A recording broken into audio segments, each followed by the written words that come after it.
have a package going to a town called Roselle. I still remember that thing. Can you deliver it? Sure, we will deliver it. And my uncle died a few years ago. I even appreciate my uncle today. He had 5 cars at home, but he would ask me to take a bus and go to a place. And I would think why he wanted me to go. He can just take me there. He's home. Yeah. But my uncle told me if you would do things by yourself, you would never learn, Yeah. And my uncle told me this $250 is going to bother you now, but there's going to be a time you will appreciate that. You mentioned you came here with nothing, $40. You probably never dreamed about owning a delivery business. And now you find yourself here in Chicago with a multi-million-dollar company. Have you ever stepped back and say, man, look what I've done. Like, look what I've built. My name is Assif Hussain. I'm the president and owner of Great American Delivery Service. You are watching the Last of Us podcast.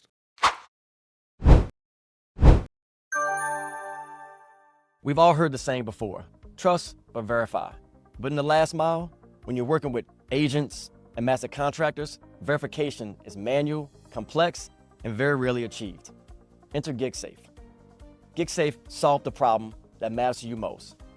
They've built a new network compliance tool that ties in master contractors, agents, and carriers so they can connect, validate, and authenticate their delivery and driver networks. With automated onboarding, live compliance tracking, and insurance verification, all happening in real time. No spreadsheets, no follow-ups, no more hoping that my partners are doing it right. Just one connected platform where visibility and control are at every layer of your operation. Turn your compliance into your competitive advantage. Visit gigsafe.com today.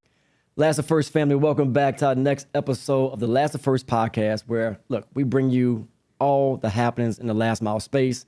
This interview today is a special one. Why is that? Because it is the epitome of a last to first story. We're going to talk to someone today that came into the country at a young age with very, very, very little in his pocket, but with a lot of dreams, aspirations. And you're going to hear a story about how he's took those dreams, aspirations with tenacity, has now built one of the most prominent companies here in the Chicago area. I'm joined with Assif Hussain, the founder and CEO of Great American Delivery Services. Assif, welcome to the podcast. Thank you, Justin. Thank you for having me. I'm excited to be here in the Windy City, although it's summertime, so it feels good. That's right. Yeah. So look, let's start off with that. I typically start these interviews off giving folks the opportunity to tell their story. Yours is one of the most exciting ones I've heard. Before we get there, just describe for the audience Great American Delivery Services, kind of what you do, the size, scale of the business, kind of what areas you service, and the verticals. All right. So we are a Chicago-based company located close to O'Hare Airport, town called Mount Prospect. We are a combination of 3 different industries. We serve as the messengers, courier, and expediting. Okay. Team of about 75 people, including 15 people in the office. The rest of them are ICs. We deliver packages in Chicagoland market, and we go out of state. We go as far as Canada. Open 24/7, 365. Wow. And when did you found the business? 2003. 2003. Okay, so a little over 20 years now. About 23 years. All right. Now take us back to, so I know we were together last night and we had a couple of drinks in us. At least I had a couple of drinks. I mean, you bought me one of those drinks. So. Yeah, that's right. Yeah. But we were talking about your journey, and I was fascinated by it. And I was like, look, we got to tell this story when we get in front of the camera. So just walk me through your journey into America and how you first came into this country. All right. So I was born and raised in Pakistan, came to America in 1996. I was young, about 21 years old, did not have much knowledge of the country, barely speak any English. Mm-hmm. I guess it's still the same case. You sound good to me. Thank you, though, did not know anything about the transportation business at all. Yeah. I needed a job.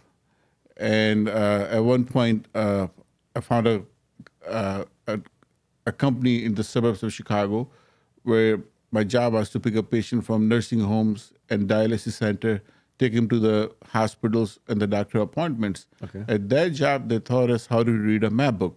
And it was before GPS days, Mm-hmm. Back then, we did not have this Google Map in the smartphone days. I guess I'm getting old now. You had the cheat code. Yeah, exactly. So we had the Bible called 6-county map book, the local map. They taught us really good how to read a map.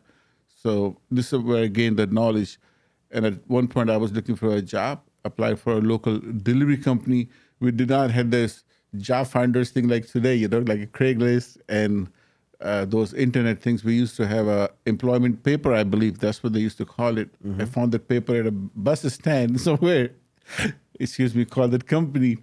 And they hired me as a driver. Okay. And this is how the whole thing started. So you started. So I'm gonna park you for 1 second, Yep. because I'm gonna push you deeper. Because last night you were telling me the story. I was asking you kind of, when you come from Pakistan to America, like the customs, the culture, everything is obviously totally different. And you were talking about your mother, and you lost your father you were 6 months old. 6 months old, right? And so in Pakistan, as I learned from you, typically the woman, the wife doesn't work. Yeah, but back obviously- then, yes, that was the culture, yeah. yeah. So just I want to always hear this story, because this is I think it sets up the rest of your journey, particularly how your mom, what changed with her life, and then ultimately you came over here, and the part about your uncle. So this is what happened, though. My father died when I was 6 months old in a traffic accident. And my family used to do well financially, when the dad was around. Things changed, Of course, things changed. And then, of course, my mom has to go and struggle, She struggled for many years financially, but she makes some good decisions. My dad has some business property, and what our mom did, she sold that property and bought a kind of a rundown house in a decent neighborhood. Okay. And the good thing, I think, my brother, who's a psychiatrist, he thinks that was a very good decision on the mom's side, because we brought up in a well-to-do neighborhood, Most of the kids we grew up with were the kids of doctors and engineers and successful businessmen. Okay. And this is how the life started. When I came to America, I used to help out my older brother at his shop. He owns kind of a mom and pop Ace Hardware back home. And he bought me a plane ticket with my mom, and he gave me two $20 bills. And I asked my brother what $20, $40 will do. So my brother told me, you're going to Mamu's home. Mamu is the word for the mom's brother. The culture, I guess, is still the same, but back then was, if you're going to your uncle's home, you really do not need a lot of money and cash and those things. Your uncle will take care of, kind of steps in. Exactly, Yeah. In the last mile world, we value technology that looks good but doesn't get the job done. That's why different is different. Built by courier pros with over 35 years of real-world operational experience, sorting freight, dispatching drivers, missed scans. They built the technology platform that they always needed. You get lightning-fast dispatching and routing, a driver app that eliminates confusion and adds visibility, back office automation, and tools from on-demand to air freight, all in one place. Need proof? Their courier business grew 300% in just 3 weeks without any new hires and managing 150 drivers. Ready for tech that gets it? Visit deliverdifferent.com and book your demo today. And my uncle, when I came to America with $40 in my pocket with my mom, he was a well-to-do guy. But my uncle, what he told me, he did not want me to spoil. So, and I really appreciate my uncle for what he did to me. And at that point, when I was young, it kind of bothered me, because what happened, though, within a week when I came to America, my uncle took me to one of his buddy's gas station. I had no connections here. And his buddy was looking for somebody as a cashier. So this guy hired me at the gas station within a week when I was here. That was the middle of July. And when the August came, my uncle asked me for a rent. And I came with the mindset, this is my mom's brother, Everything is free, And my uncle told me, he charged me $250 a month. That was my rent with the food and everything. And my uncle told me, this $250 is going to bother you now, but there's going to be a time you will appreciate that. And my uncle died a few years ago. I had this conversation with my uncle one-on-one, I even appreciate my uncle today.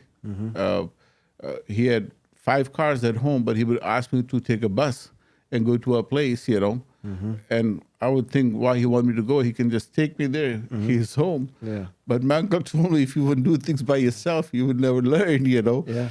And this is how it was. But I really appreciate my uncle, So it was hard, but in a positive way, I would say positive, It's a guidance from my uncle's side, and I worked hard, and this is how things started. Yeah, and well, I love that story because obviously what you're hitting on is he instilled the value of hard work. Yes. Right, and I think that's just in any walk of life that you're in. Like if you don't have that work ethic, that passion, that desire, it's hard to. You may find success temporarily, but it's hard to maintain it because I agree. Success is an up and down thing. Like there's no just linear progression to the top. Totally agree. I was telling you a funny story. Just it related back to me. I grew up totally different environments, and I remember I was probably 8, 9 years old. I have an older brother, and my dad. One thing I think about my parents did they made sure we had everything we needed, but none of necessarily everything we wanted, and they taught us we had to work for something. So it's one day, we want to buy something, get something, and my dad was saying, I'll get it for you, but you gotta work for it. I want you to rake all the leaves in the front of the house. And he's like, I'm gonna walk. He's gonna take a jog. I'm gonna jog around the block. And if there's one leaf not picked up, you're not getting it. So man, we had like 15, 20 minutes. Me and my brother out there raking leaves. Yeah. I had blisters on my damn hands because I was trying to get it done so fast. And we saw him coming down the street, and we looked around, thought we'd everything spick and span, right? Like about to get, I don't think we wanted a Game Boy or something like that. He comes back, he's inspecting, he finds a half of a leaf about that big in the corner. He said, you did a half-ass job. You didn't finish. And I thought he was joking. I thought he was kidding, but he was dead serious. And I remember that because it taught me a lesson. You have to complete the job to this full extent. And it just set with me because as you get older, like you're saying, you start appreciating these early lessons as a child when you understand at the time, but now it becomes impactful to you. I want to add something about my uncle. As I mentioned to you yesterday, this is exactly how my uncle was. I would help him out with a small project at his home when I was new, and he will ask me to put a screw. And if the screw is not the way it's supposed to be in the right angle, or his screw is loose or anything, he will ask me to take the screw out. And that thing used to bother me. Just a screw, what's the big deal? One screw. One screw. Yeah. But yeah, his concept was exactly the same. If the screw is not there the way it's supposed to be, it will get rusted, the water will seep through. So you have to do the small thing right to make a big picture, I love that. That's how it was. Yeah, That was the concept. Yeah. All right, so let's go back. I appreciate you going down memory lane with me for a second. Thank you. Let's go back to that. You finding your first experience doing delivery, and so you started working for a local messenger courier company, right? That's right. Yeah. So last night, we were at this event for the CLDA. Shout out CLDA Connect events. If you don't know about them, you're missing out. And we were talking to, I believe it was a young lady who was like, this was her first event, just getting into the industry. And a lot of times I get the question when I talk to those individuals, I'm sure you do too, is how do I get going? How do I get my start? How do I gain traction? How do I find my first contract? How do I learn? So I think your story is so parallel to a lot of individuals that's coming into the industry, which I love, who may not be able to figure out how to navigate that to get to some level of success. So how did you navigate that? So from that, you start off as a driver. Like just walk me through the first few years. Like how did you get to where you were? All right. So things were not actually planned. That I never thought I would start a delivery company myself. So Never do, right? Exactly. So the way it happened, though, since I learned how to read a map book, I got a job at a delivery company as an independent contractor. Okay. I was there for 6 or 7 months. Then I moved on to another bigger delivery company. I learned, of course, the basics of a messenger work. There's a concept. Where do you find parking? Welcome to Chicago. Go downtown and try to find out for yourself. So yeah, find a parking, loading dock. How to deal with a customer. All of those things. I mastered those things at my first messenger job. Mm-hmm. Then I learned the airport business at the second company I was working for. Mm. And I always took my time to learn things. If the work needs to be done at the airport, there are certain requirements.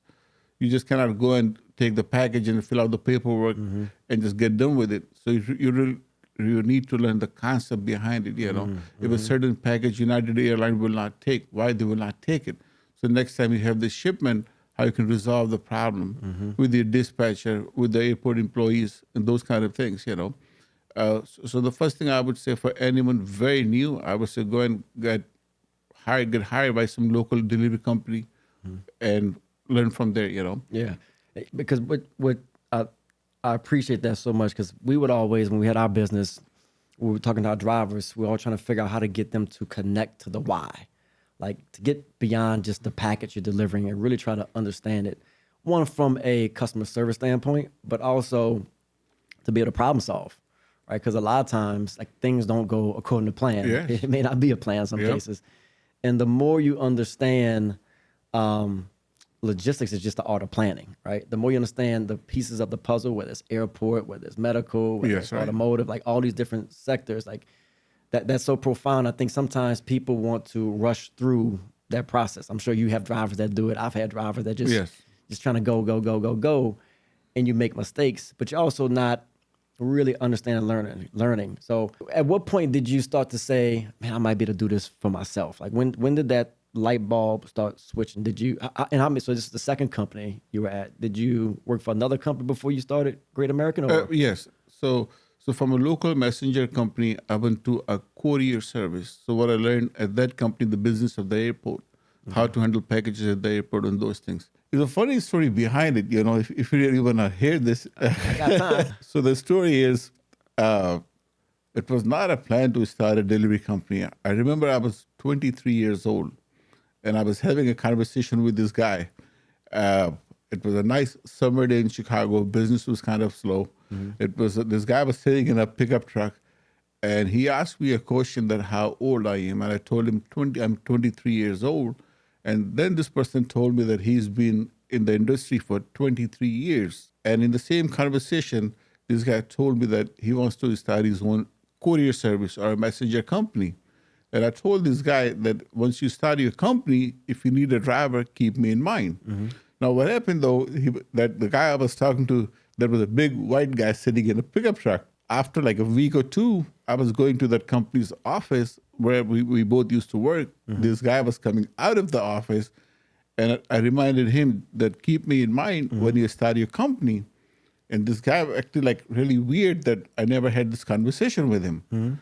So I was surprised what's going on. We just talked not too long ago. Yeah. Then I realized actually I'm the one who was wrong. That was the other person. The things were common. He was the big white guy, Another big white dude. White guy, I asked this guy by mistake. I thought this is the guy who I had this conversation with, and that was kind of the end of the story at that point. But I quit working for this company, went to another place. But I used to run into both of those guys. I had this conversation with at the airport when we used to tender packages. And the guy who I asked by mistake, I became kind of friends with, who I asked, if you don't keep me in mind when you start your own delivery company. And at one point, I bought a cargo van, that was also not the plan to buy a cargo van. A friend of mine bought a cargo van. He realized he didn't need it. So we made a deal for $500 a month. Back then, for $2,500, he sold me this cargo van. Okay. So the guy who I asked by mistake, if he wants, once he started his delivery company, keep me in mind. One day he called me at my home number. It was before cell phone that's common. Yeah. And in that phone conversation, I told this guy, I bought a cargo van.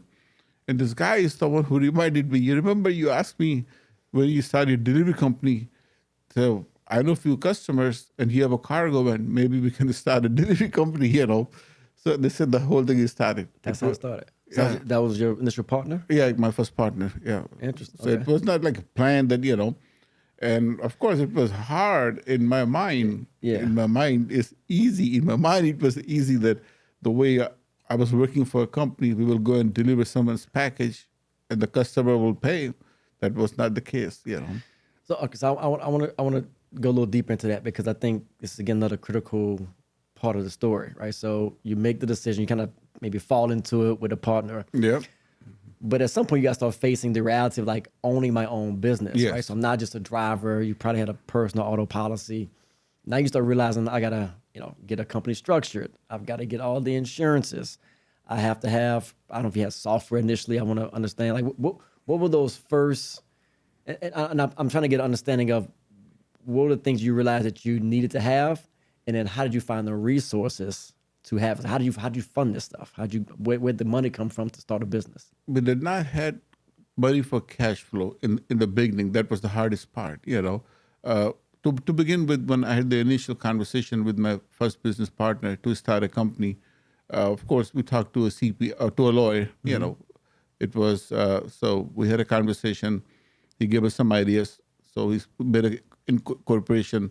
The second problem we had to get the insurance. Nobody wants to insure us. We just had some experience as a driver. We never owned a business in a courier business. Right. So that was kind of hard. I do not know how it is these days finding insurance for this business, but I know 23 years ago, we almost gave up because we couldn't get the insurance. I think it's even harder today. Oh, it is? I think so. Yeah. So I do not know how it is now, you know. Yeah. So we were able to find a local insurance guy. He was able to hook us up with 3 basic insurance we required in the state of Illinois to start a company. Okay. And then the struggle started, you know. The way I was saying in my mind that we will deliver packages as customer will pay. And we find out, well, it's 30 days net, 45 days net. So had to struggle. Because you probably used to, as a driver, Yes. get paid every week, maybe every other week. Exactly. You manage accounts receivables, invoicing, customers saying they didn't get the invoice, but they really haven't been sitting on it. Totally agree. And it was back then, everything was fax. It was not like an email today, then you can prove it. Okay, there you go, you know. So you just have to go back to your fax to send an invoice, those kind of things. And I totally agree, you know. I was, in my mind, the way I was saying, I was used to getting paid every week. Story time with drop-off. The lab test that just couldn't wait. A hospital system needed a delivery fast. The patient was prepped, the doctors were waiting, and time was just not on their side. Enter drop-off. Drop-off showed up with the certified driver, temperature-controlled equipment, and live updates along the way. That wasn't just moving a package, it was saving a life. And that's the type of reliability that drop-off brings in 35-plus markets across the U.S. Powered by smart technology, but always with people and drivers who care. Turn this story into your reality. Visit dropoff.com today. Thank God I had some savings, personal savings, so I was able to survive for a while. But later on, I realized business was going in loss. So I was running my home from managing household with my own savings. When the business was going in negative, did not have enough revenue, you know, had more expenses, insurance and those things. We had no employees. It was just myself and my partner. The office was tiny. We used to rent a desk for $200 a month in Chicago to have a legal business address, you know.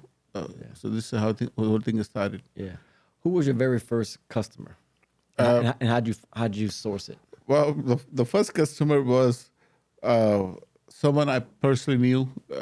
I was sitting at his office in Chicago. He was he was what do you call this thing? Loan officer, a mortgage loan officer. And I was talking to this guy that I want to start my courier company. I'm planning to start a courier company. I need an address. We were just having a conversation one-on-one. I knew this guy before planning to start a business. So he said, you know what, I have a package going to a town called Roselle. I still remember that thing. Can you deliver it? I said, sure, we will deliver it. I did not know where I'm going to open up an office, how to start those things. And he said, you know what, my landlord rents tables here for $200 a month. Talk to him. Maybe he has a desk available or table available. He took me to his office. Okay, $200 a month. You start tomorrow or today, you know. So you found a customer and an office all in one. Office in Chicago. That's not bad. Not bad. No, okay. So, and then you started growing, right? So you start. Yes. So you start finding attractive. How did you? I know from your experience, you probably knew kind of who the profile of the customers you need to go after, right? Just from your previous experience. Yes. But when you're that young in business, or when you're starting your own business, like, how did you go in and make these sales? Like, what was the first maybe major account that you landed where it started to change some of the financial profile of Great American? So as a messenger, when we were just doing local business, it was the way I said, the first customer this guy said, here's a package. While I was sitting in his office, then my ex-partner knew a guy. He had a printing company. I still remember, I think his name was Wayne. We went to Wayne. We are starting of our own. He have some work. And Wayne found us a lot of business. He found us a lot of business. We had good price and good service. And Wayne was able to hook us up with a lot of customers. I would say at one point, at least 60% of the clients we had was through Wayne because word of mouth. It was before technology was different. People were using a lot of printing shops. So a big chunk of our business was business card deliveries, printed materials, those kind of things. Okay. Those customers were good volume-wise, but it was not a revenue because majority of the work was local. But this is how the business started from a personal contact. At one point then, since I had worked in a courier business, I was doing a lot of airport work. So I called one company where I used to work. Yeah. I used to know the manager over there, and I told the manager I have a sprinter. So we bought a sprinter back then, and I can do some work for you guys if you need an agent. And this guy said, come to the office, and this was the game change, because the vehicle I had, sprinter were not as common back then as today, and I was able to do quite a bit of work for them. It was good money making account. Yeah, yeah. And was that the account that allowed you to start hiring more drivers on, so you kind of got out of working in the business and started working on the business? Or were you still doing deliveries? And were they on demand? Were they scheduled? It was on-demand business. On demand. And we still serve that customer. Is my biggest customer today. Wow. It's my biggest customer today. That's awesome. Yes, sir. We've been serving them for a long time. Yeah. They're a blessing, I would say this. Yeah, yeah.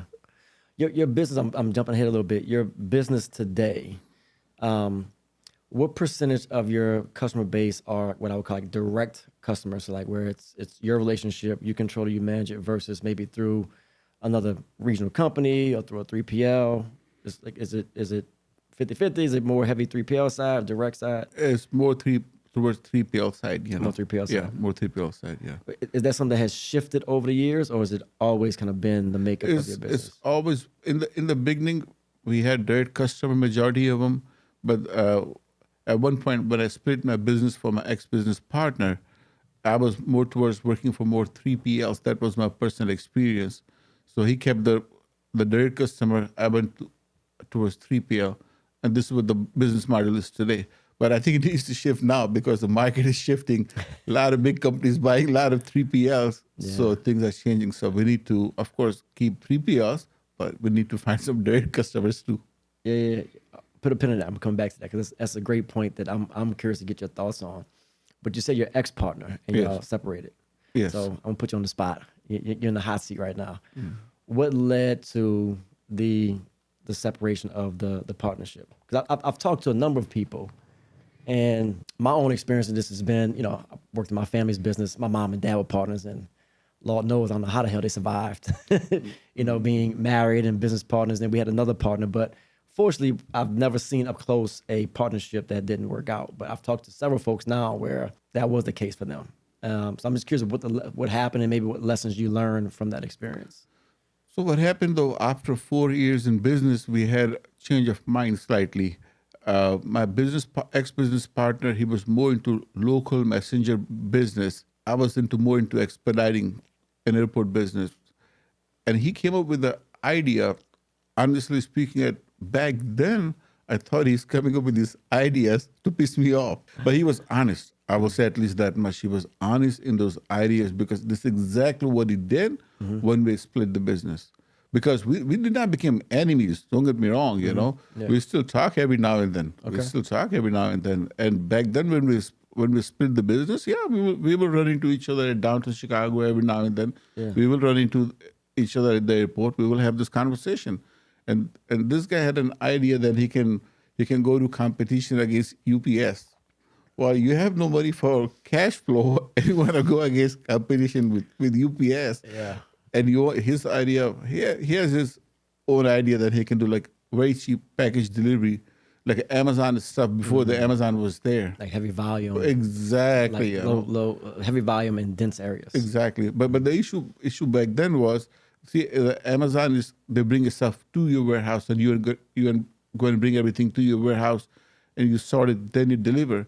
And his idea, one driver goes to pick up a package today, bring everything to the warehouse, which we did not had. We just had an office. At that point, we were doing a little better than 200 desks, so we had an office. Yeah, you moved on up. Yeah, so that's right. So we had an office. It was a decent sized office. Yeah. So his idea was a driver will go and pick up packages today. Okay. We will sort everything in the office, and we will deliver everything tomorrow, next day, for a very cheap price. There was no money in there. So we both had a common friend who also used to deliver along with us at the first delivery company we used to work at. So we all three sat down, came up, I present his idea, and the guy also mentioned there is no money. The idea is great, but there's no money to be made. How much you going to pay the first driver? How much you going to pay the last driver? And that was kind of a situation I decided. Decided that wasn't for you. It wasn't worth it. But he tried it though. Yeah. No, it is true. He tried it. Did it work out for him? No, he went bankrupt. The poor guy went bankrupt. He went bankrupt because it's hard. I mean, I've thought about that too when we had our business. You're trying to capitalize on some of the small parcel stuff, but man, the reality is like it takes, to your point, you hit the nail on the head, cash flow. Like you have to have a long runway to build up the volume to make that math start mathing. Yes. And the reality is it's just super hard. I've seen a couple examples. I think On Track is probably the biggest example of how that's worked. On Track now, Lasership. Yes. Is where they've kind of set their model up, and now they're a big player across 2 different coasts now. But it's tough, especially when you're small in one local market. So all right, let's go back to the 3PL versus the direct customer. And so you're saying that you've been in business 23 years. 23 years now. And this is something that, honestly, candidly, this was something that I recognized. And one of the reasons why I went to my parents and said, I think we need to start looking at and exiting the business, because I started looking ahead and I started seeing a lot of our customer relationships were shifting from direct to indirect. I'll give you a perfect example. We were doing, for many years, we did deliveries for Saks Fifth Avenue. Okay. Yep. Down in New Orleans. We would pick up furs and high-end, jewelry, probably stuff insurance-wise probably wasn't covered to do, but we were doing it. And, a nice account. It's an on-demand account, but a lot of volume. They pay really well, pay timely. I think we're doing this account 10 plus years. And all of a sudden one day, get an email, QCS, we love you guys. We've made a change corporate-wise. And now we're putting all the business through, I'll say the name, Select Express and Logistics. And so all of a sudden now, I lost my direct access to the local Saks, department, and now I was pricing and bidding on work through a company in New York for New Orleans, and we probably lost almost 20% margin off of those deliveries, because now there's another hand in the cookie jar, and it's probably what you're saying, and it's something that I'm seeing too. And I think some of it is a natural part of the consolidation of the industry. And look, this is not a knock on 3PLs. They do a good job and they bring opportunities to a lot of folks. But when you have had direct relationships and you've serviced this customer well, it's tough. It's a tough pill to swallow. All of a sudden we're like, yes, I'm doing the same exact thing and I was getting paid, $20 a delivery. And now I'm getting, $16, $17, $15 delivery. And you start seeing that happen, a few times over and over again. And I'm like, hold up, something is shifting here in the landscape. And so while that's good because you can get more opportunities from 3PLs coming in, the downside is you lose a lot of control. And I think it contributes to some of the issues we have in the space of this race to the bottom type thing, where we kind of all, just racing down. So what's been your experience with that? I think you give some of the industry secrets, I'm talking too much. No, this is exactly the case. This is what's really happening. Exactly the case. Bigger companies buying other smaller 3PLs. And of course, everyone wants the price cut. Mm-hmm. And we are dealing exactly with the same problem. Literally, being in business for 23 years, I never had a problem where I had to cut hours for my people in my office or let someone go. We are at the point. volume of business is not there, and because of the same reason, another company buying a bigger company buying a smaller 3PL and price cut there, and they want a cheaper price. So I talked to my wife a lot about business. We've been married, 20 since 2001, and it was before I started a business. So she knows the in and out of the business, and she was also suggesting the same thing. Though it's time we need to start looking for the direct clients. Wow. And I think the market is kind of going. So 3PLs, yes, of course, good opportunity. You get volume of business. Good stuff. Don't take it wrong. Still, I'm looking for more opportunities from 3PL, but having a direct client, I think, is a way to survive in the business the way things are going these days. Yeah, yeah. Because it allows you to, if you can leverage the 3PL business to complement, some of your core base Yes. business with direct customers, that's to me the winning formula. Yes. But then if I'm being honest, if I'm a shipper, right, and I gave you my little example, there's plenty of examples that we could probably both share. They want, I'm gonna say this the right way, I've said the wrong way before, they want one back to pat. Or some people say Yes. one throat to choke. Yep. So if you're a big shipper, like I don't want to work with just QCS who can do, New Orleans and Baton Rouge and maybe, Mississippi. I want to work with, who we sold to. We sold to Drop Off, who when we sold was in, 20 some plus markets. And they're selling a solution that covers not just multiple markets, at the time, their own software. So like you put an order in and it's the same process no matter where the shipment is originating or going to. And so I don't quite have the answer to it right now because it is something that's shifting, and I think it's shifting maybe too far in one direction. And I am a little bit concerned because you have established companies who have been, stalwarts in this industry, doing great work for many years, who are now getting squeezed. And what's most fascinating to me is at a time when you would think everyone would be growing because, there's never been more opportunities in last mile because of what's happening with consumers and the Amazon effect and the whole nine yards. But yet, I think the core, like if I think about CLDA for a second, right? The core base of a CLDA membership are, companies between $1 and $10 million, right? That's the core base of the membership, right? The industry is really, like America is small businesses, right? There's not very, very many large companies. And I'm concerned about how that plays out because, there's contraction happening, as you mentioned earlier, and the dynamics with the shippers have changed. And I'm trying to figure out how we can, make sure that the rising tide lifts all boats type of thing. You had an answer for it? You know how to solve it? I think I'm in the same boat, the way you are saying. The shippers wants to go with a big company, the one they have a control over multiple cities. But I think working with a smaller company or one market, at least if you have a problem at 2:00 in the morning, who you can call, you can get things resolved compared to when the manager will come tomorrow morning, he will resolve it. Or the company is not open 24/7 because it's a big corporation, they have certain hours. I do not want to name no names, but yes, this is literally the case is today in a market, the customer or even the 3PL clients we have, if they need something literally in the middle of the night, they can call me, and if something needs to be resolved, if I have to go and get it done, it will be done. Compared to you deal with some big names and your email return is 48 hours.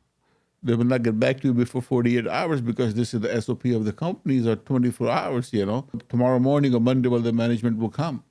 Yeah. So the benefit of working with a smaller companies or local business, you can directly call the manager on the spot compared to going to a bigger companies. I think it has, a give and take both sides, but it's concerning, It is concerning, but I'm in the same boat the way you were saying, there is no direct answer to it, Yeah, it's tough. I think that, hopefully there can be some common ground established amongst the ecosystem in Final Mile. So if you are a 3PL out there, this is my hope and prayer, that you help us help you, right? We have to, I think, collectively raise the value of the industry. I talk to a lot of people in this industry, and I'm privileged to do that. And we talk on camera about some of these stuff, but people are a little concerned about going into some of these details on camera. So off camera, we get into like really, really deep conversations, yeah. right? And a lot of them, what they will say off camera is they're facing some serious financial situations. Yes. They're getting squeezed, right? I agree. I do insurance, right? Costs are going up, right? There's no end in sight for that. Insurance costs going up. Your driver pay costs are going up, right? Your office space, like everything is going up. Everything going right? up, yeah. I'm talking to a prominent third-party administrator last night at the event, and they're saying they haven't raised their rates to their carriers in 10 years because they're afraid to impact us. Wow. So it's like this whole thing is getting compressed. And I'm just like, man, we have to collectively come together to solve this, because at the end of the day, it does come down to the customer and them being serviced. And to your point, we would always trade on one of the things when we sold against bigger companies, when I had my business, was that local support, like that local, like you can get me 24/7. You can call Yep. Jason and I'm gonna be right on the spot, right? Versus the bureaucracy of a bigger company. It's a little more challenging to do that. And I think if we can start to figure out how to push back a little bit, right? Well, I'm ranting right now, so forgive me. I'm on one right now. So, but off camera, yesterday I'm talking to someone, and we're talking about this issue, and they say, every year, it just came out last week, I think it was FedEx. UPS and FedEx raised their base rates up between 5 and 6, 5 and 7%, right? That's the base rate. What they Yep. don't talk a lot about is all the accessory rates Yes. that go up, right? The dimension fees, the extended fees, the overnight fees, whatever it is, right? There's a bunch of stuff that goes up. But yet I hear people in our space, like you're saying, like I said the same thing. I'm scared to go up, 50 cents on the delivery. I'm scared to go up, damn, a dollar. They're terrified to do that. And the customer is demanding more and more and more. I need more technology. I need to respond faster. I need to be able to do X, Y, and Z. And at some point, it's like, hold up. Like, these things aren't jiving. And the only thing I can say to that is, until we as an industry start to value and respect ourselves collectively, no one's going to respect us until we start to respect ourselves. And so that's my pitch out there. If you're out there in the audience, listen, I'm sorry for ranting. Don't come get me. But that's what got to happen. We gotta figure out a way to push back and to hold our value, right?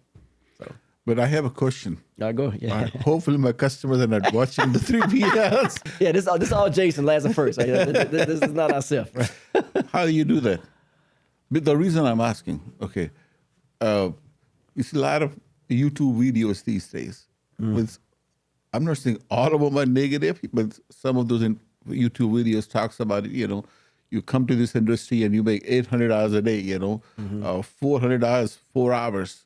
People get excited and they go to these companies. Of course, it's easier to get LLC and those things. You go to this customer and offer a service for even cheaper because they want to have the foot into the business, And I think this is part of the issue is because people go much cheaper. It's just because they do not have those initial expenses. Yeah. And that's why these companies are, keep asking since they have opportunity for the service who's willing to work for a cheaper price. How do you stop that? You're right. It's hitting a sensitive spot for me because you're right. I think that first I would say if anyone's out there and they're trying to get educated on this industry, make sure you're talking to someone that has experience, that's actually done what you're trying to do. Yeah. Anything in life. That's some of the best advice I've ever gotten. Like, make sure that person has done what you're trying to do. I think the second thing is so you have to educate those individuals. Like, so some of the people we talked to last night, right? They're coming to this event. They're trying to network and connect, which I love that, but they're misinformed. Yes. To your point, they're misguided, and they don't understand the years. Just you look at your story, right? It took you 4 or 5 years to even get to the point where you could have enough savings to get into it, and still then it was a struggle, right? I agree. There's no silver bullets. There's no overnight success in anything in life, certainly not in this industry. And so I think they have to educate those folks properly, because that creates an issue, because you have this, that's part of the race to the bottom effect, right? Because they come in and then you have to put some onus on the shipper who has contractual requirements. You have to have a certain level of insurance, have to have a certain level of background verifications and all these things, but do they always hold people to that standard? Because the reality is, we all bear the same kind of fixed cost to a certain extent, right? Yes. When you went to onboarding costs and insurance, all these things are pretty much the same. And so they have to have some responsibility. And then I would say, again, I go back to us, right? Because the first thing before you start pointing a finger outward, you got to look inward. And I put myself smack dab into the middle of this, even though I'm not operating today, is we have to be more conscientious about the future of our industry, the future of our sector, right? We referenced UPS and FedEx a second ago. I don't know how they consistently come up with these rate increases that seem to be in the same price point, same timing, Yes. right? Who knows, right? But there's some alignment there to saying, you know what, this is the floor of what we're gonna do. What's crazy is it used to be we lived in a world where, to your earlier point, where what UPS and FedEx did was so different than what we did. Yes. But there is some convergence of those things. Like, it doesn't look as different anymore because e-commerce and things. We're all doing some small parcel packages, local deliveries. So I don't see why. And every time I've heard customers talk about UPS, FedEx, they don't deliver the same customer service we do. We don't have all those same add-on accessorial charges that they do. You can't pick the phone up and call the manager at UPS and get someone to respond right now. I've never seen that. And my business partner was a former UPSer. Yeah. So how are they valuing themselves higher with all the resources they have than someone else who's giving better service and less resourced? I agree. And that's on us. And so I'm working on something that I think will be helpful to the industry. I can't talk about it just yet, but it's hopefully a tool that brings some transparency and visibility, so we can start to not just educate ourselves about what's happening around the map, but also to see it and to benchmark ourselves to say, you know what, I need to come up a little bit here.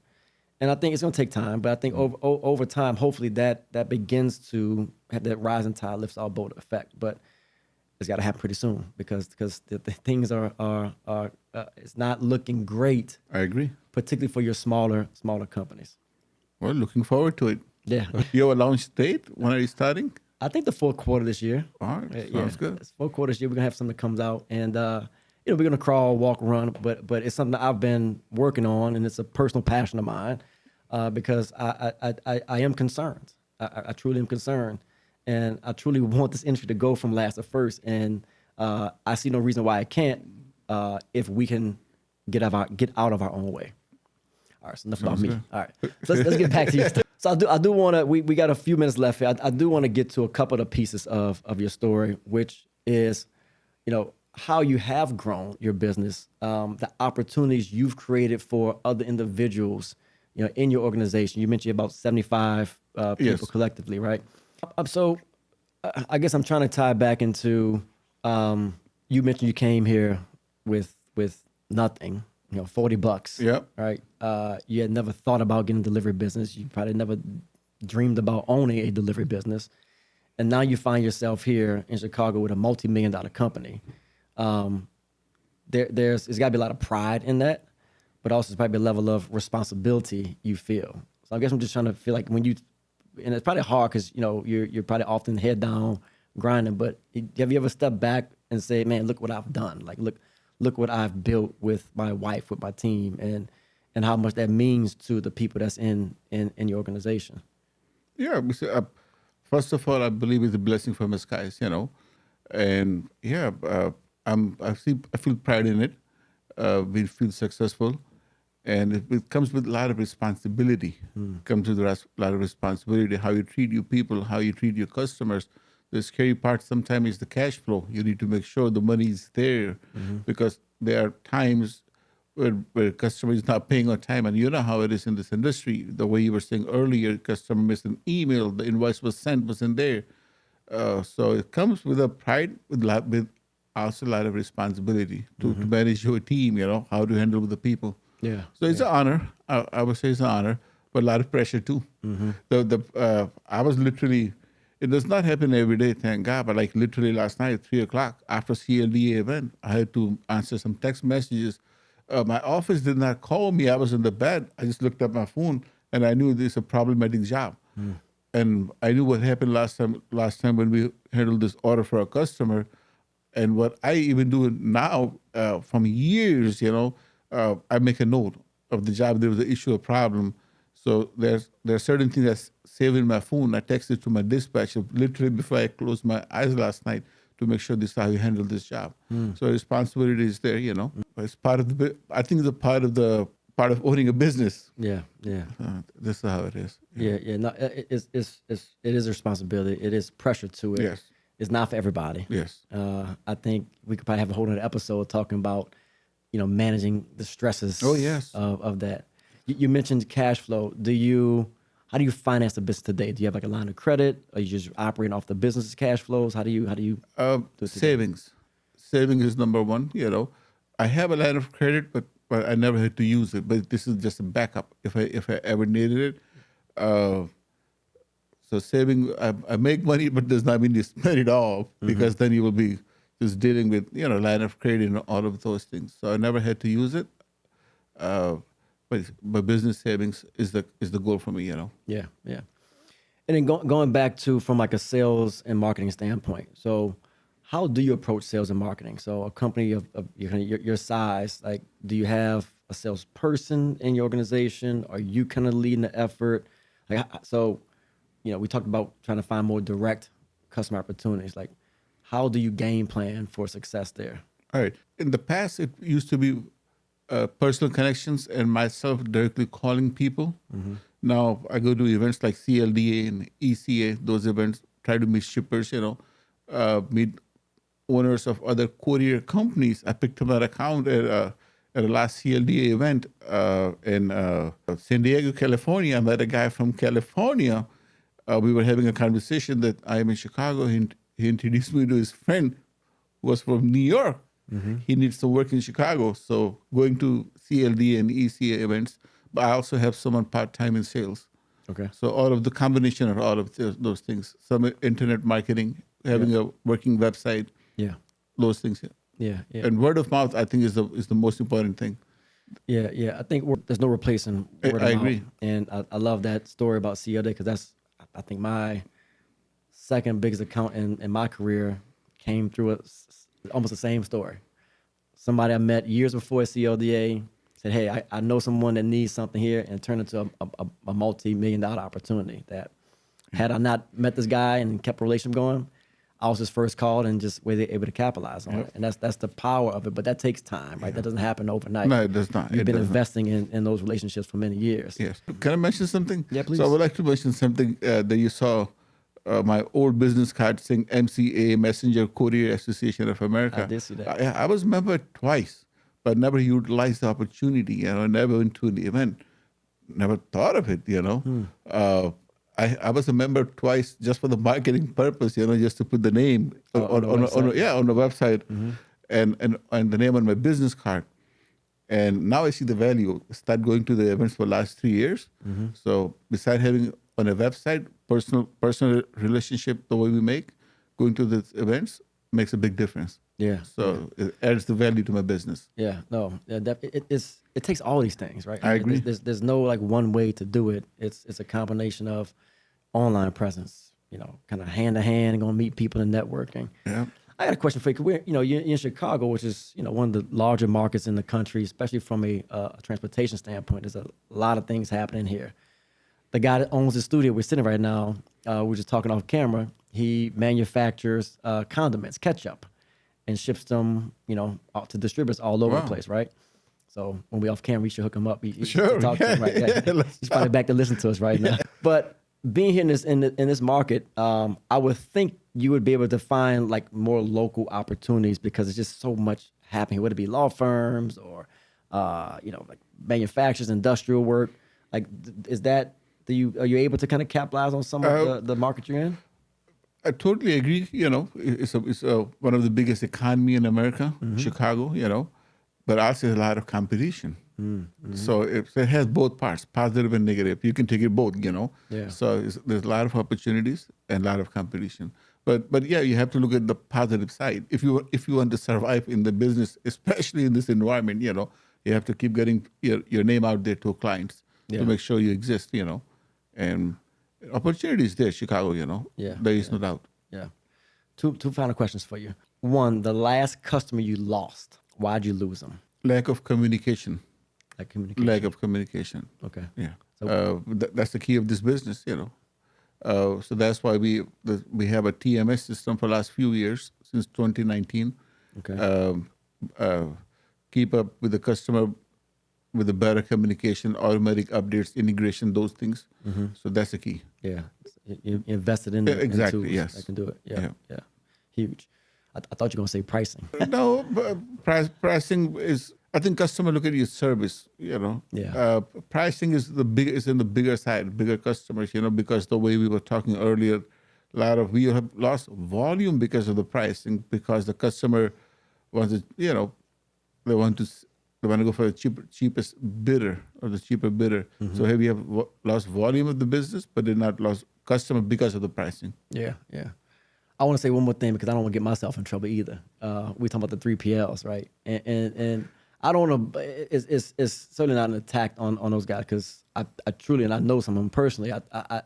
I think they're also responding to the pressures they have on them from the shipper, from the retailer who is pushing them to say, we got to find savings. And so I think you asked me that question earlier. How do we kind of solve this thing, right? We have to find more alignment there, and understanding too, because I think sometimes they may not understand all the realities that we face, and I don't think anyone, certainly a 3PL, wants to just change carriers every few months, because it's a hassle for them too to go through that. So I think that's something we have to do as well, is to try to bridge that gap between the local carrier, the 3PL, and if we can find some continuity there, that helps us with the shipper community. All right, last question. I ask this to all my guests that come on the podcast. What is your last to first moment? So that's think about a moment, or it could be an experience where you had to make a decision, something pivotal happened that kind of put you on the trajectory that you are on now. That had that not occurred, you may not be sitting in this chair. Getting a warehouse. Yeah, that made a huge difference for us. I was seriously concerned. See, remember, I started from a desk for $200 a month, right? So that was convenient. From $200 a month, we went to $500 a month office. From there to slightly bigger office, but I always had a warehouse in my mind. So I need to get a warehouse. Personally, I do not have a warehousing experience. I was I'm seriously concerned. I was all excited to get a warehouse, but trust me, I literally lost some sleep once I got a warehouse. It was all empty. I had no client, without any experience, and I was worried every day. I would go to the office and go to my warehouse, look around. Oh boy, what I got myself into, So getting the warehouse is the key, How long did it take you to start to? Because I've had opportunity to go to your warehouse, and it's certainly you got some freight in there. Yeah. So how long did it take to start getting some traction? I think it was empty for first few months. Then we started to make a little bit money, because I told my customer we have warehouse now. After a few months, we used to start holding pallets for some of the customers. After 7 or 8 months, or within a year, it became a storage facility for one of my clients. They need about 175 or 200 pallets they want to store. So it became a storage facility. So at least it started to paying the rent, those pallets. And I would say about 2 years or something, or towards the third year, it became a real working, fully functional warehouse. Yeah. So it took some time, but yeah, it was very concerning. So one thing, I would say warehouse and having a good TMS system, combination of both. Yeah, but the warehouse was number one. Yeah. Or you can say the TMS and warehouse both. Yeah. I had the same exact experience. I convinced my parents to say, hey, because we want to do more freight, and you need that warehouse to be able to cross dock and just access the big opportunities. Exactly. Yep. And I sold them on it, and we are 7-8 months in, and it's nothing. Yep. I got a picture of me in this warehouse, and my dad said, "You got 2 more months to figure this out. We're gonna make some hard decisions around here." Yep. And thank God we landed a piece of business. I don't remember what it was, but I remember having our first first delivery was R&L Carriers. It was backed up to the dock. Right. We're offloading. I got a picture of me smiling like, I'm like, got the first one in. Yep. And then you're right. It took us about probably like 12, 18 months. Yes. And all of a sudden it starts covering the rent.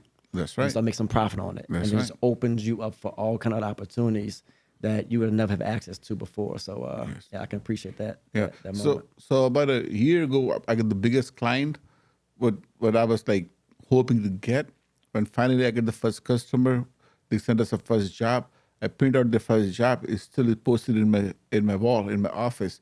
So it took us some time to get there, but that's the first job we did for this client. Yep. Yes. Yeah. To me, it's a trophy. It's right there. Yeah, and that first client you still have. Yes. Yeah. Yeah. That's awesome. We're gonna wrap up, man. I'm so grateful that you came on and to share your journey with me and with our audience. As I said at the beginning, like I get goosebumps in these interviews sometimes, particularly when someone has come from nothing to something, right?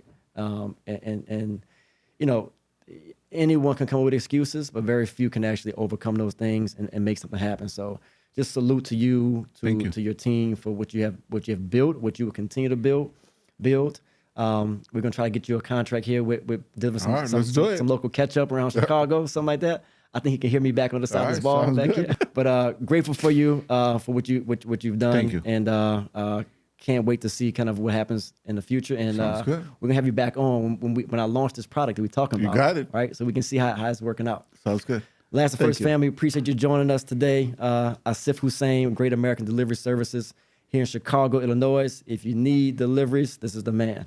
All right, we're out. Thank you. Peace. Thank you.